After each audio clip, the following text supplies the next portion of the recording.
Hello students, welcome back to session 2 of formula writing. Now previously I had taken up case 1 wherein we had done formula writing between simple anion and simple cation. Now I move on to case 2 where I'll be taking up cation with variable valency and a simple anion. Now a cation with a variable valency means a cation which can exist in two types or two forms. Thus it has two different valencies. So if you look at your valency chart, there is a separate heading under which cations with variable valency have been listed. So let's see how can we do the formula writing with cations which have variable valencies and along with simple anions. So I'll be taking up iron first. It has two forms, ferrous and ferric.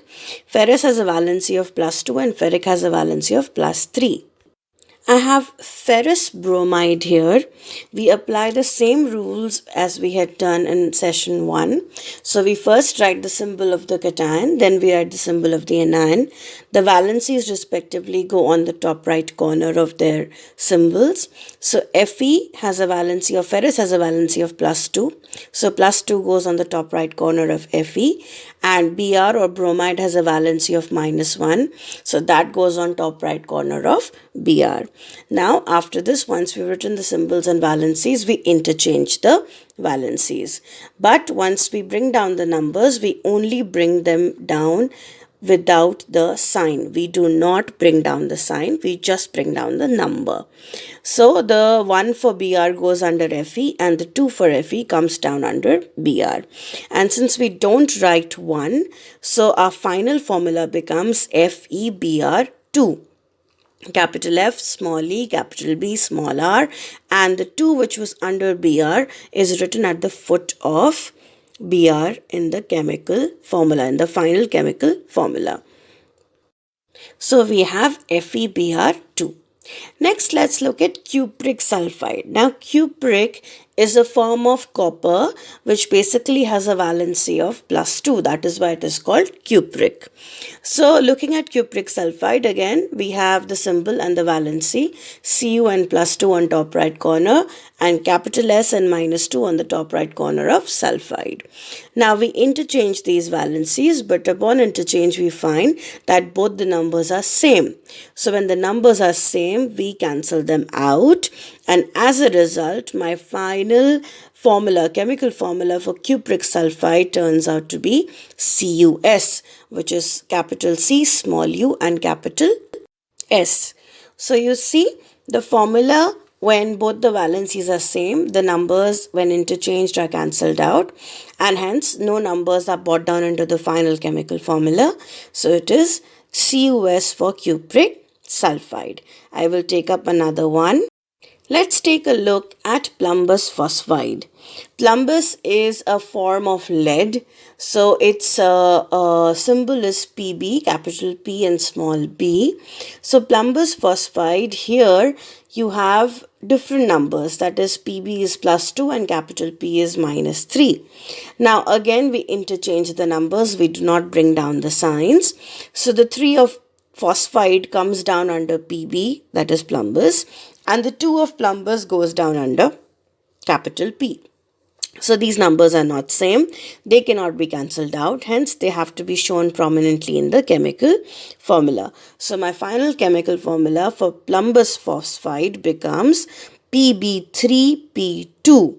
The numbers written after interchange and the respective symbols come down along with the chemical formula at the foot of the symbols. Hence, the final formula then becomes Pb3P2. I hope it is simple enough. It's very easy to understand. You just need to practice. Taking up another one. Now I have here ferric nitride. Ferric is another form of iron. We did ferrous earlier, which has a valency of +2.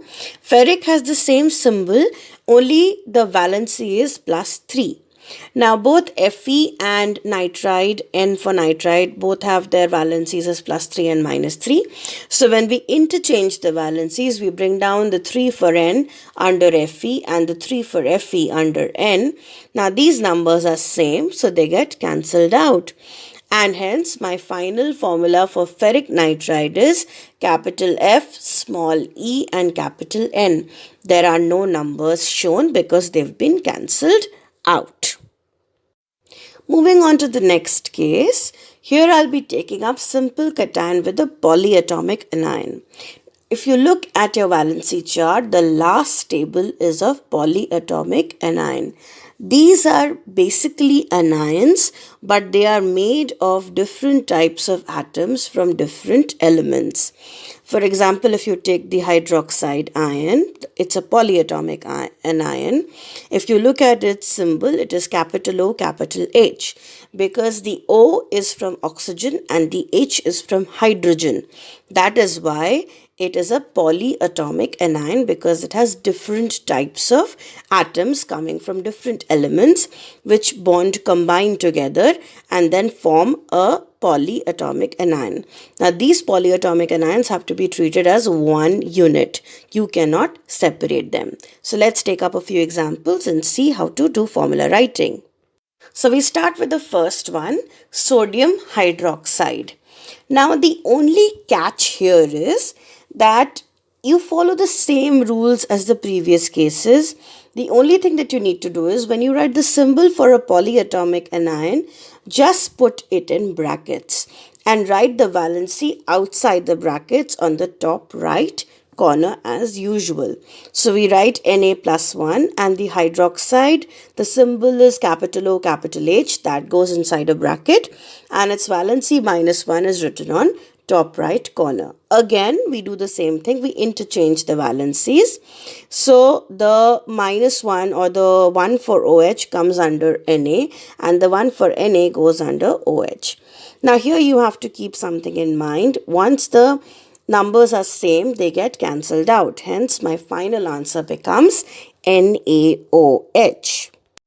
The most important thing that you need to keep in mind here is, if the number is 1 under the polyatomic anion after the interchange, if the number is 1, the brackets which you had put previously will not be considered in the as a part of the chemical formula, the final chemical formula. If the number is 1, then the brackets are off and my final answer becomes simple NaOH without any brackets. Let's take up another one. Sodium nitrate. Now you have to look at the valency chart now. Here there is a slight difference. This polyatomic anion already has a number. It is NO3, where 3 is written at the foot of oxygen. Now this number is a part of the symbol, so it is not to be considered as a valency. Valency is completely separate. So again, we write down the symbols and valencies for Na and NO3, nitrate that is. So NO3, the entire thing goes inside a bracket and its valency -1 is written on the top right corner. Again, we interchange these numbers. The one for Na comes under NO3 and the one from NO3 goes under Na. Again, the numbers are same, they cancel out, and like I told you, if there is 1 under a polyatomic anion, we do not write the brackets. So my final answer is NaNO3. So if you see carefully, since there was 1 under the polyatomic anion, so I've removed the brackets in my final answer. So my final answer will be devoid of any brackets. It will be a straightforward NaNO3. Let's take up another example where the valencies are not same. Or same in magnitude. So we take calcium hydroxide, where calcium has a valency of +2 and hydroxide has a valency of -1. So since it's a polyatomic anion, you will put brackets around OH and the valency will go on the top right corner outside the bracket. Now we interchange the numbers. We only bring down the numbers, not the signs. So the 1 for OH goes under Ca and the 2 for Ca goes under OH. Now here you need to understand, so the 1 under Ca is obviously not written, but since under the polyatomic number the polyatomic anion, the number is higher than 1, so you have to take it into consideration. You can't forget it. It has to be retained into the chemical formula.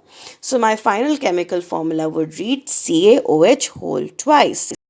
That's how it is read. So whenever there is a 2 after a bracket at the foot of a polyatomic anion, it is read as whole twice. So I'm going to say it as CaOH whole twice. So calcium hydroxide is CaOH whole twice. It is not called CaOH bracket 2. It is CaOH whole twice. The whole twice suggests that there is a polyatomic anion which is inside the bracket and the number is 2 outside it. Now we take up another example where both the anion and the cation have the same magnitude of valencies, that is 2. So calcium sulphate. So calcium has a valency of +2.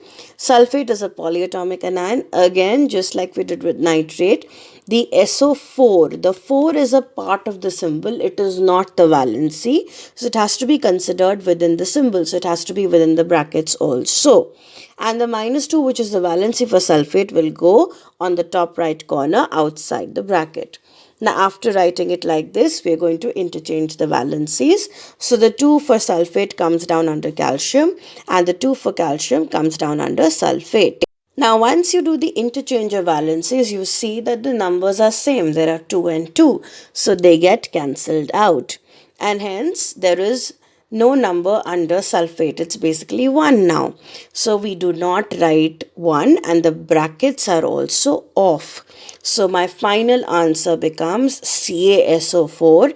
There are no brackets because the numbers got cancelled and it was 1 under sulphate and 1 under Ca. So our final answer is CaSO4 without any brackets. Now let's take up another example. Let's look at magnesium phosphide. Now here also the valencies are not same, they are different. So you have Mg +2 and phosphite is PO3. Again 3 is a part of the symbol, not a part of the valency, so it goes within the brackets along with P and O. And the valency also happens to be -3, which goes on the top right corner outside the bracket. Now we do interchange of valency. So the 3 from PO3, the valency comes down under Mg and the 2 from Mg comes down under PO3. Now again these numbers are not same, so they have to be retained in the chemical formula. So the 3 under Mg is written at the foot of Mg in the chemical formula, and since there is a 2 under PO3, that 2 has to be considered. So the entire PO3 comes down with the brackets. So my final formula for magnesium phosphide becomes Mg3PO3 whole twice. So that signifies that PO3 is within the brackets and there is a 2 outside the bracket at the foot of the symbol. So the final formula for magnesium phosphide is Mg3PO3 whole twice. You have to also practice saying it so that you even write it and think it correctly. Let's take another example. Now here we have aluminium phosphate. So that is Al +3 and PO4 -3. Again, the 4 in PO4 is part of the symbol, so it remains inside the bracket. So now, after writing down the symbols and valencies, we interchange the numbers. So the 3 from PO4 goes under Al and the 3 from Al goes under PO4. Again, these numbers are same, so they are cancelled. So my final answer will become AlPO4.